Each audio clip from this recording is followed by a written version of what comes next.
¿Cierto? ¿Qué se define? Ya les había dicho, sangre dentro del cerebro, ¿no? Sea en el parénquima o sea en el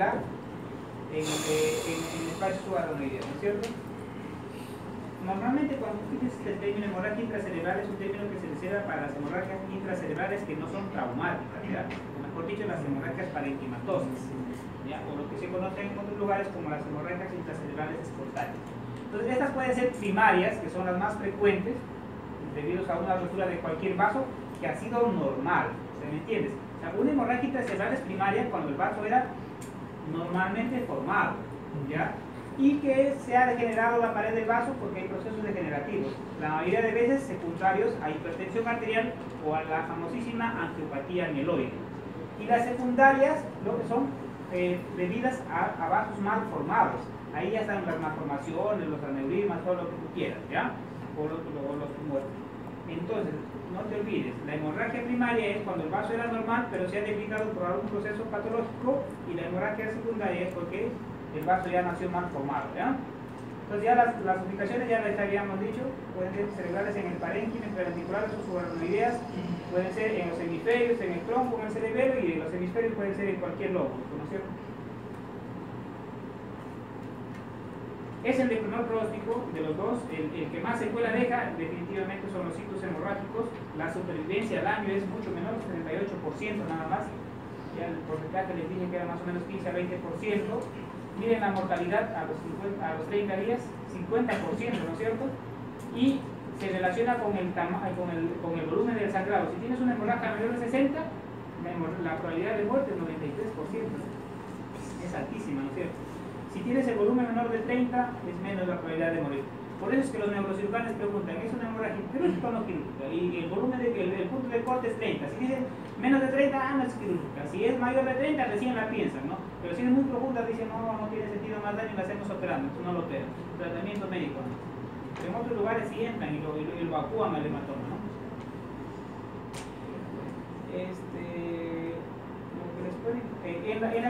¿Cuáles son los factores de riesgo más frecuentes? Los factores de riesgo más frecuentes, de lejos, de manera general, es la hipertensión. Pero si tú lo coges por grupo de edades, en pacientes jóvenes, en pacientes jóvenes de temprana edad, menores de 18 años, la mayoría de veces las hemorragias son por alteraciones o malformaciones arteriovenosas o alteraciones de vasos cerebrales. Cuando son adultos jóvenes, el principal factor sí es la hipertensión, pero cuando tú hablas de viejitos, el principal factor de riesgo es la angiopatía mieloide, ¿ya? La angiopatía mieloide en viejitos. Entonces, ¿qué hace la hipertensión arterial? Básicamente hace necrosis fibrinoide, lipohialinosis, y lo que antes conocían, o lo que pensaban que eran los microaneurismas de Charcot-Bouchard, ¿no? O sea, antes creían que se formaban pequeños, que la presión, mejor dicho, hacía pequeños aneurismas, ¿no? Y que esos aneurismas se rompían y por eso es que se producía la hemorragia. Pero se ha visto que en realidad no tiene mucha relación y algunos ya están quedando de lado este concepto. Lo que sí se está notando es que la hipertensión arterial te lleva a necrosis fibrinoide y sobre todo a lipohialinosis del vaso, y eso condiciona que se debilite, con el incremento de la presión se rompe y eso es lo que produce el sangrado. Y el otro concepto que es importante es la angiopatía cerebral. Esto es generalmente por depósito de amiloide y está en relación con algunas enfermedades degenerativas, como por ejemplo el Alzheimer, ¿no es cierto? Entonces es un proceso que afecta generalmente a pequeñas arterias y generalmente en arterias que son más superficiales, e incluso las arterias que van a dar irrigación a las leptomeninges, ¿ya? El diagnóstico definitivo lógicamente es neuropatológico, pero tú en quién tienes que sospecharlo. Si tú tienes un viejito que no es hipertenso, que no es diabético y que para sangrado en su cabeza cada rato, lo más probable es que tenga una angiopatía mieloide. ¿Ya? En eso debes sospechar. Anciano que tiene hemorragias múltiples, recurrentes y que no tiene factores previos y que está empezando a hacer demencia, es un paciente que posiblemente tenga una angiopatía mieloide. Ahí la angiopatía mieloide, ahí están los conceptos para que lo definan. Entonces, más o menos, ¿cómo diferenciar una hemorragia hipertensiva de una hemorragia por angiopatía mieloide? Normalmente las hemorragias hipertensivas, la mayoría de veces son vespertinas, o sea, son diurnas, ¿ya? Las angiopatías amiloides normalmente se producen en la noche. Las hemorragias hipertensivas normalmente son lobales, son de territorio profundo, por eso es que la mayoría de veces son núcleos basales. Ahí en la figurita van a ver que se trata de, por ejemplo, ahí es una hemorragia que está comprometiendo el tálamo, ¿ya? En cambio, las hemorragias por angiopatía amiloide son, como les había dicho, más lobales o más corticales, ¿ya? El proceso fisiopatológico de la hipertensión es la hipohidrosis, ya les he dicho, la necrosis fibrinoide, y y las angiopatías amiloides son el depósito de un material amiloide, ¿no es cierto? De los pequeños, los vasos de pequeño y mediano calibre, básicamente corticales y de leptomeninges. Esto es importantísimo que ustedes aprendan. O sea, el concepto general que debe quedarse acá es que en una hemorragia no es que un vaso sangra y ahí se queda, no, sino que es un proceso continuo, es un proceso dinámico, ¿ya? Mejor dicho, existe el concepto de expansión del hematoma. O sea, primero, ahí en la primera fase va a haber un aumento brusco y localizado de la presión que va a alterar la microcirculación, va a producir isquemia, ¿no es cierto? Pero es una isquemia un poco rara, ¿no? Porque imagínate, hay un montón de sangre, pero no la puedes aprovechar. Por eso es que se llama la inhibición en medio de la abundancia. ¿Ya? Y no te olvides, hay un aumento del volumen del hematoma incluso hasta las 24 primeras horas. Antes se consideraba que el hematoma crecía hasta las 4 primeras horas. Ahora se considera que es hasta las 24 horas, pero sí, lógicamente, la mayor extensión del hematoma se produce hasta las 5 a 6 horas primeras. ¿Ya? Incluso hay algunos pacientes que dicen que en el proceso fisiopatológico el edema cerebral se produce hasta el tercer día, ¿ya?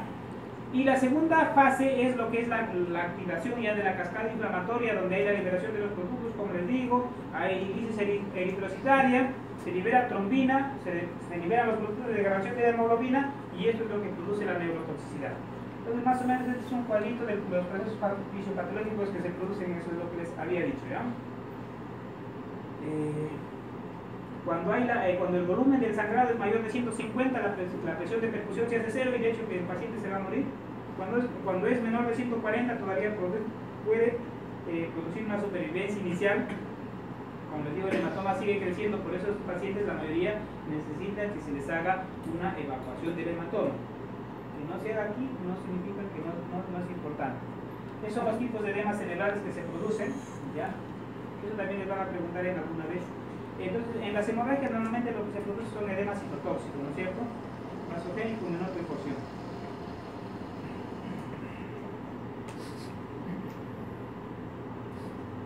En esto es importante, ¿verdad? Hay dos signos clínicos, ¿ya?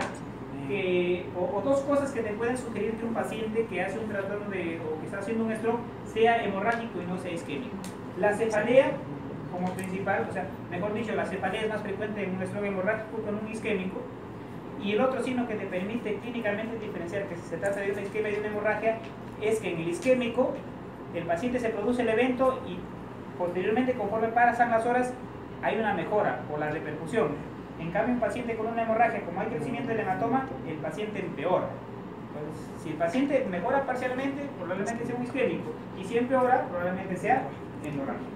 La clínica, lógicamente, va a depender del lugar donde se produzca la hemorragia, ¿no?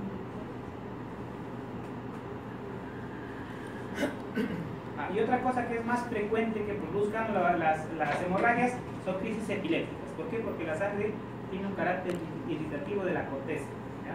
Es más frecuente ver epilepsia en un paciente que ha hecho un stroke hemorrágico que en uno que ha hecho stroke isquémico. Ahí por localización, la mayoría son de territorio profundo, de hecho, porque la hipertensión es el principal factor de riesgo y los núcleos de la base son los más afectados, ¿ya? Y de los lóbulos más los fallos occipitales que los frontotemporales. Estas son las hemorragias. La tomografía, como les digo, sigue siendo el principal examen, ¿ya? ¿Y cómo va cambiando en la tomografía? Al principio, como les he dicho, la sangre se ve hiperdensa, ¿no? Y conforme va pasando el tiempo, la hemoglobina se va degradando y va apareciendo edema peridimensional. O sea, la imagen se va volviendo negra de afuera para adentro, ¿ya? Una hemorragia evolutiva, a la final va a terminar como una zona de encefalacia, se va a ver un hueco, se va a ver algo negro en la tomografía cuando ya pase el tiempo, pero al principio se ve blanca y conforme pasan los días se ve negro de afuera para adentro, o sea, hipodenso alrededor, hiperdenso en el centro, ¿ya? Esta es una fórmula, era una fórmula para calcular el volumen, es una fórmula que a veces pregunta. Coges el diámetro mayor en un sentido, en el otro sentido, esta letra C significa cuando ustedes ven una placa, les dan varios cortecitos, ¿no es cierto? Cuentas el número de cortes en que aparece el sangrado y lo divides entre 2 y te sale más o menos el volumen del sangrado, ¿ya? La resonancia, la utilidad que tiene básicamente es para ver la evolución de la hemorragia, ¿no? Porque cambia según pase el tiempo, ¿no? Mire, no te vayas a confundir, una resonancia no es el mejor examen para para una hemorragia. ¿Por qué? Porque como digo, en la tomografía se ve la sangre desde el inicio blanco hasta el final, ¿no? Pero en una resonancia al principio se ve impotencia, se ve, mejor dicho, negrita. No te vas a confundir a coger una secuencia de una resonancia y como lo ves negra va a decir que es infarto. Ahí se ve intenso, ¿no? Y después, conforme pasa el tiempo, sí se va volviendo hiperintenso y va evolucionando igual que un stroke isquémico. La angiografía solamente si estás pensando tú que se trata de una malformación o un aneurisma. Y aquí hay 4 cosas principales que tienes que acordarte en el tratamiento. Las medidas generales, como todo, y tratar la presión. No hay otra cosa aquí más que el tratamiento principal de este paciente es tratar la presión arterial. Regular la presión arterial. Aquí sí tienes que bajar. Lógicamente no bajar al extremo, pero tienes que bajar la presión porque si no la presión le sigue rompiendo el vaso y sigue haciendo crecer el hematoma. Aquí básicamente cuidados generales, evitar las complicaciones, hacer prevención secundaria que les había dicho, tratar de hacer rehabilitación lo antes posible y evitar la terapia específica para disminuir el crecimiento. La presión que se recomienda, bajarla cuando ya pasa de 180 con 105. Y como les digo, el albentalol a la cabeza, se puede utilizar también el nitrocruciato en esas dosis que les pongo. ¿Ya? Y cuando son pacientes que han hecho GIMA o tienen una disección aórtica o cuando son fallas renales agudas, incluso la presión tiene que ser más baja, ¿no? Para no producir el daño. Escalas, no les ayudan mucho a ustedes. Ya, muchachos. Pregunten ahora. Doctor, las vasculitis, ¿con qué frecuencia producen isquemia ictus hemorrágico? Las vasculitis. Ajá. Mira, las vasculitis más frecuentes es que produzcan stroke isquémico. Definitivamente que los stroke isquémicos es más frecuente que produzcan las vasculitis. Pueden producir hemorragias, sí, cuando las alteraciones vasculíticas generalmente asocian alteraciones de la coagulación. Por eso podrían producir hemorragia, pero normalmente producen vasculitis y te conllevan a hacer isquemia. La mayoría de ellos son stroke isquémicos. Incluso hay patologías que hacen, como el síndrome antifosfolipídico, que tiene tendencia a hacer trombosis a repetición, entonces hacen infartos cerebrales a repetición. O sea, paciente, por ejemplo, una paciente mujer en edad fértil que tenga abortos a repetición y que haga infartos a repetición, lo más probable es que tenga un síndrome antifosfolipídico. No es más frecuente la isquemia que la hemorragia en las vasculitis. Incluso las vasculitis con infartos puede ser la forma de presentación de una vasculitis. O sea, solamente presentar un infarto cerebral como debut de una vasculitis.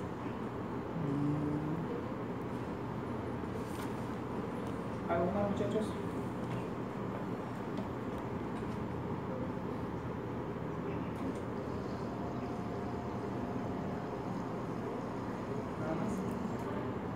Doctor, ¿se puede producir un infarto por embolia grasa? Claro. ¿Pero son transitorios o son...?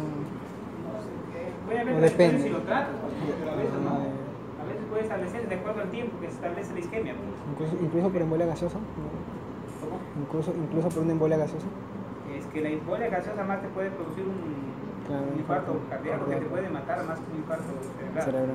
Y más frecuente los infartos cardíacos.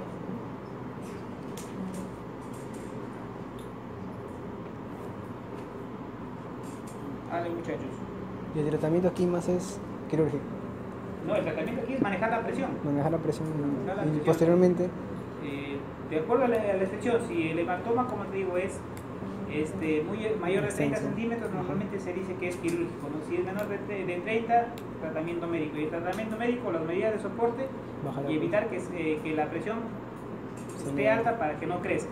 Y lógicamente a veces también se puede utilizar terapia antiedema cerebral, o sea, manitol, soluciones hipertónicas, que se utilizan para manejar el edema cerebral, ¿no?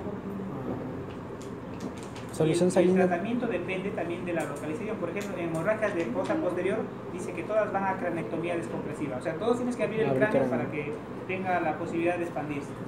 Porque esos cuando son en fosa posterior, hacen edema rápido y se enclavan, se producen hernias, las hernias transdentoriales.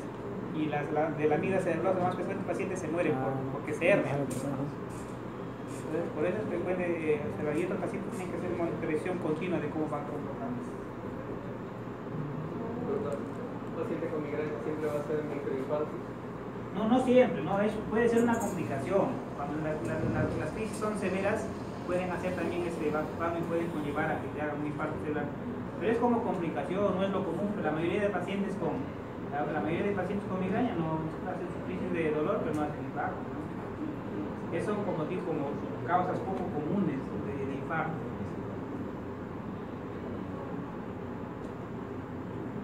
¿Algo más, muchachos?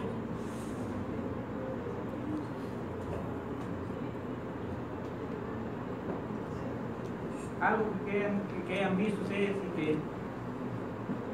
que hayan tenido la duda y quieran saber por qué es. Pero ya me puedo ir.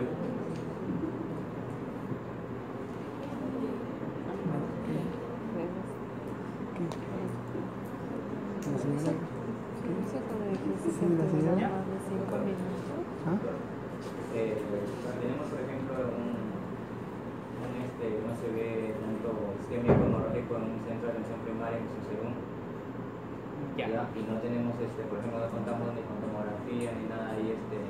Tú no sabes si dar el tratamiento para uno y para el otro. Entonces, clínicamente, como te digo, los signos que te pueden sugerir, pero básicamente tú lo que tienes que evitar en este caso hasta que llegue a un centro especializado es el síndrome de hipertensión endocraniana, ¿no? Por ejemplo, ¿qué te podría recomendar? Si tú tienes un paciente que ha hecho un stroke y tú le ves, por ejemplo, que el paciente está empezando a tener cefalea y náuseas y vómito, y un vómito explosivo, ¿no es cierto? Y está alterando el nivel de conciencia, se está poniendo somnoliento, soporoso, lo más probable es que esté haciendo hipertensión endocraniana. Entonces podrías tratar de hacer terapia antiedema. Lo que podrías tener en tu post a veces tienen mannitol. Entonces lo que se utiliza el mannitol se puede utilizar de 0.5 a 1.5 gramos por kilo de peso. O sea, de manera práctica el mannitol viene al 20%, ¿ya? Entonces tú lo que haces es, como sale más o menos, el factor sale por 5 calculando. Si tú tienes un paciente de 60 kilos, lo multiplicas por 5 y sale 300 centímetros le pones en bolo de mannitol. O sea, le canalizas y le pones el mannitol en bolo. 300 centímetros. Y después le dejas hasta que lo lleves a la posta con la mitad de esa dosis, cada 4 horas. Entonces es una manera práctica si quieres ayudar. Pero si quieres calcularlo, se calcula así de 0.5 a 1.5 gramos por kilo de peso. Esa es la dosis de ataque, por decirlo así. Y después tienes que dar una dosis de mantenimiento que normalmente es la mitad de eso. En las guías dice que es de 0.25 a 0.75. ¿Ya? Pero un ejemplo práctico, si tú lo sacas, el factor es por 5. O sea, si tú tienes un paciente de 60 kilos, lo multiplicas por 100 y le das 300 en bolo y le das 150 de mantenimiento. Y con eso, ¿no? Y vas tratando de acuerdo a los síntomas.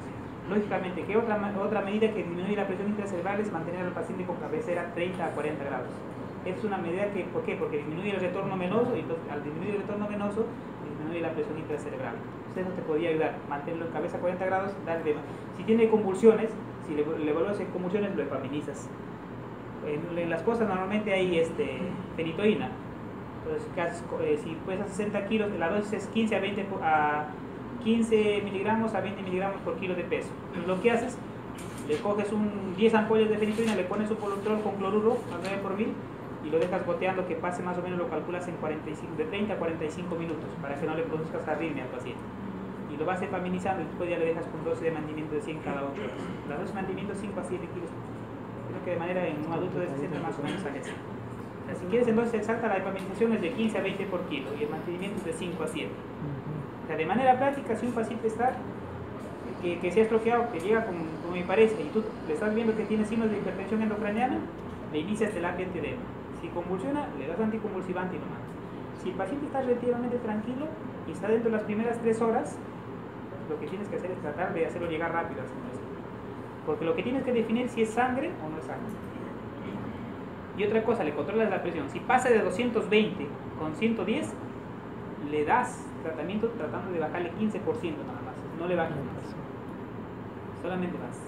Si la presión está en rasgos de 100, por ejemplo 180 con 90, no la toques la presión, porque es lo que le está definiendo al paciente. Hasta precisar si es hemorrágico o es isquémico. Y el tratamiento antiedema que usted dijo, ¿es bueno usar también una solución hipertónica en caso de no usar mannitol? Lo que pasa es que la solución salina hipertónica se utiliza también. Los estudios es igual, mannitol con hipertónica. Lo que pasa es que normalmente son tratamientos intrahospitalarios, porque si tú le haces hiperglicemia, el paciente te puede producir muchas complicaciones. El manitol también, por ejemplo, tienes que utilizar días limitados hasta 4 días porque no te hace, por su índice de refracción, te puede hacer edema de rebote, ¿no? Te puede decir más edema en vez de mejorar. ¿Algo más? ¿Algo más?